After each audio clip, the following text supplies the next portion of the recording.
Hello everyone, myself Kashish Jindal, a second year MBBS student in Dr. B.R. Ambedkar Medical College, Bangalore.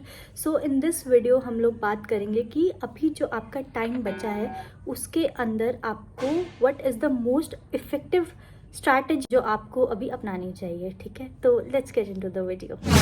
तो सबसे पहली जो चीज़ मैं आपसे पूछूंगी कि आप डॉक्टर क्यों बनना चाहते हैं।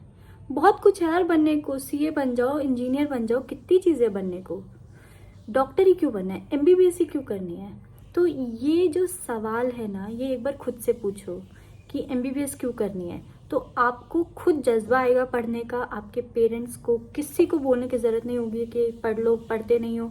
आप खुद से मेहनत करोगे। तो ये जो सवाल है ना, अपनी अंतरात्मा से पूछ के देखो कि आपको क्यों करनी है एमबीबीएस, आपको डॉक्टर ही क्यों बनना है। और दूसरी चीज़ यार, अगर आपने डिसाइड कर लिया है कि आपको डॉक्टर ही बनना है तो उसके बाद आपको पता है कि आपको मेहनत तो करनी होगी। मेहनत के बिना कुछ नहीं होगा, ठीक है। और उसके लिए being consistent is very important, ठीक है। पहले जो बहुत जोश में पढ़ा, 2 घंटा पढ़ा तो ऐसा नहीं चलेगा यार। कंसिस्टेंट होना बहुत ज़रूरी है।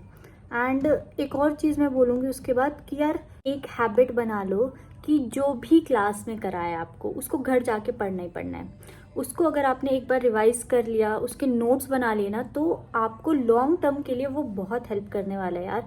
उससे जो आपका जो स्कोर है ना, वो भी धीरे धीरे बढ़ने लगेगा, ठीक है। अब हम बात करेंगे कि जो आपके अलग अलग सब्जेक्ट्स है, फिजिक्स, केमिस्ट्री, बायोलॉजी, उनको कैसे पढ़ना है कि आपका जो स्कोर है वो इम्प्रूव हो। और जो आपके एग्जाम में यार क्या होता है ना कि ये चीज़ पढ़ी हुई है लेकिन याद नहीं आ रही है, वैसी जो चीज़ें वो ताकि ना हो, तो उसके लिए आप क्या कर सकते हैं, ठीक है। तो अगर हम बात करें बायोलॉजी की सबसे पहले, तो बायोलॉजी आप सबको पता है it is the most scoring subject, ठीक है। जो कि 360 नंबर की बायोलॉजी आती है।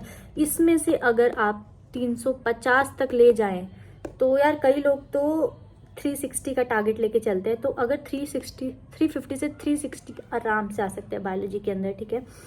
कैसे आ सकते हैं? मिनिमम से मिनिमम 20 बार एनसीईआरटी पढ़ के। यार ये सुनने में लग रहा है कि इतनी बड़ी 11th की 12th की एनसीईआरटी 20 बार कैसे पढ़ी जाएगी 2 साल के अंदर या 1 साल के अंदर, हाउ इज इट पॉसिबल। तो यार क्या होता है ना कि टेस्ट जब भी आपका हो, टेस्ट से पहले क्या कीजिए, हर बार जब भी टेस्ट हो उससे पहले इंश्योर करो कि आप कम से कम 2 से 3 बार एनसीईआरटी पढ़ लो।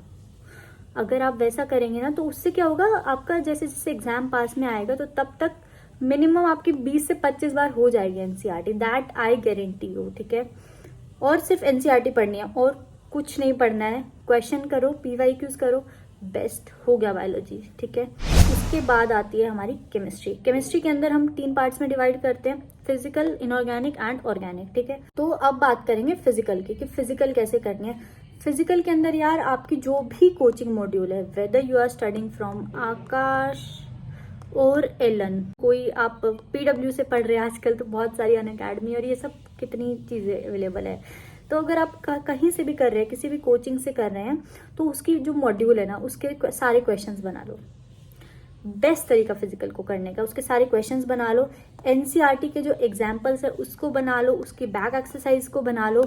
एनसीईआरटी के एक बार कर लो, 1 या 2 बार कर लोगे मोर देन इनफ, ठीक है। बट आपकी जो कोचिंग मॉड्यूल्स है उसके अंदर पीवाईक्यूज हो गए, कोचिंग मॉड्यूल के क्वेश्चंस हो गए, उनको बार बार करते रहो, उससे आपके फिजिकल हो जाएगी। अब हम आते हैं ऑर्गेनिक पे, ठीक है। तो ऑर्गेनिक कैसे करनी है? ऑर्गेनिक के अंदर क्लास के जो आपके नोट्स हैं दैट आर सफिशिएंट, सच में बोल रही हूँ, क्लास के नोट्स के अलावा और कुछ मत, कहीं मत भागो यार। दुनिया भर की रिएक्शंस अगर देखने लग गए ना तो बहुत रिएक्शंस है, ठीक है। आपके जो क्लास में जो आपको पढ़ा रहे हैं वो आपके नीट एग्जाम के लिए बहुत, आपको कुछ स्पेशलाइजेशन नहीं करनी है उस सब्जेक्ट के अंदर। आपके जो क्लास के नोट्स हैं दैट आर सफिशिएंट, ठीक है। वट आई डिड वॉज, मैंने क्या किया था, मैंने जो केमिस्ट्री है ना वो पंकज सर ने पढ़ाई थी, तो मैंने उनके जो यूट्यूब पे लेक्चर्स थे ना तो मैंने वही पढ़े थे। तो उससे आई विल टेल यू कि मैं जो टेस्ट देती थी ना उसके अंदर मेरा मुश्किल से, मेरी गलती की वजह से 1 या 2 क्वेश्चन गलत होता था। पंकज सर के नोट्स, उनके लेक्चर्स जो यूट्यूब पे अवेलेबल हैं वो लाइक बहुत अच्छे हैं, तो मैंने उन्हीं से ही पढ़ा था, ठीक है। वो बहुत हेल्पफुल थे मेरे लिए।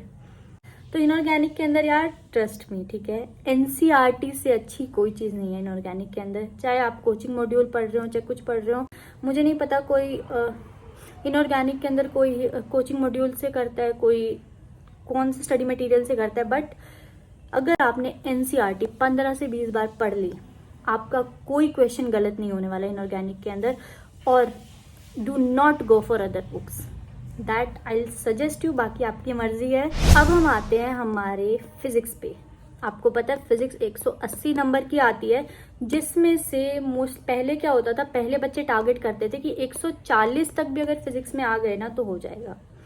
बट आज के टाइम में आपको पता है कि जो कट ऑफ जा रही है उसके according you have to score more than 160, like 165, बल्कि 160 भी नहीं, 165 you have to score. And उसका क्या तरीका है, only and only question practice. Physics के अंदर जितनी ज़्यादा क्वेश्चन प्रैक्टिस करोगे, जितने अलग अलग तरह के क्वेश्चंस बनाओगे, आपकी फिजिक्स उतनी ज़्यादा अच्छी होगी, आपके मार्क्स उतने ज़्यादा इम्प्रूव होंगे, ठीक है। और साथ साथ में मैं बता रही हूँ, फॉर्मूला बनाओ, फॉर्मूला नोटबुक बना लो यार एक, ठीक है। मैंने बनाई थी फॉर्मूला नोटबुक, और मुझे पता है कि मेरे जो लास्ट का टाइम था ना, जब लास्ट में टेस्ट होते थे, मॉक टेस्ट होते थे, उसके अंदर सिर्फ ये फॉर्मूला नोटबुक थी, जिसकी वजह से मेरा जो हर चैप्टर है मैं रिवाइज करके जाती थी, कोई चैप्टर मेरा छूटता नहीं था। और आप जो मॉक टेस्ट होते हैं, कई बच्चे क्या करते हैं, मॉक टेस्ट को छोड़ देते हैं यार, लिटरली क्यों छोड़ते हैं मॉक टेस्ट को, रीज़न मैं बताती हूँ आपको। रीज़न क्या होता है उनका कि तैयारी नहीं थी हमारी, हमने वो सब्जेक्ट पढ़ रहा था, हम उस चैप्टर पे थे, हमने उस चैप्टर की तैयारी नहीं की थी जो टेस्ट में आ रहा है, हम पिछला कर रहे थे। तो यार ये एक्सक्यूज होते हैं सच में। मॉक टेस्ट को क्यों छोड़ते हो यार आप लोग। मॉक टेस्ट से अगर जितने ज़्यादा दोगे ना, उतने ज़्यादा आपके खुद आपको कॉन्फिडेंस आएगा कि जितना चैप्टर किया, मान लो आपने 3 चैप्टर भी किए 5 में से, तो उनका टेस्ट दे लो, एटलीस्ट आपको ये होगा कि यार ये चैप्टर जो हमने पढ़े हैं ना, वो हमें अच्छे से आते हैं, बाद में वो करते रहो। ये थोड़ी है कि एक ही टेस्ट होगा पूरा, आपका जो चैप्टर छूटा है उसका ये थोड़ी एक ही टेस्ट होगा, अगले वाले उसमें कर लेना जो छूटा है, ठीक है। तो यार बट टेस्ट मत छोड़ो।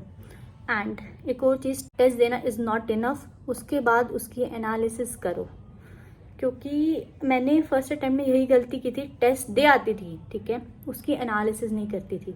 बट ये करो आप लोग, ठीक है। So that's it for today guys, and thank you for 1K subscribers finally. तो मैं चाहूँगी कि आगे भी बढ़ूँ, आगे 10K हूँ, 10K पे आई विल डू Q&A करते हैं 10K पे। एंड थैंक यू सच में। चलो बाय बाय, टेक केयर, ध्यान रखो खुद का, अच्छे से पढ़ो, बाय बाय।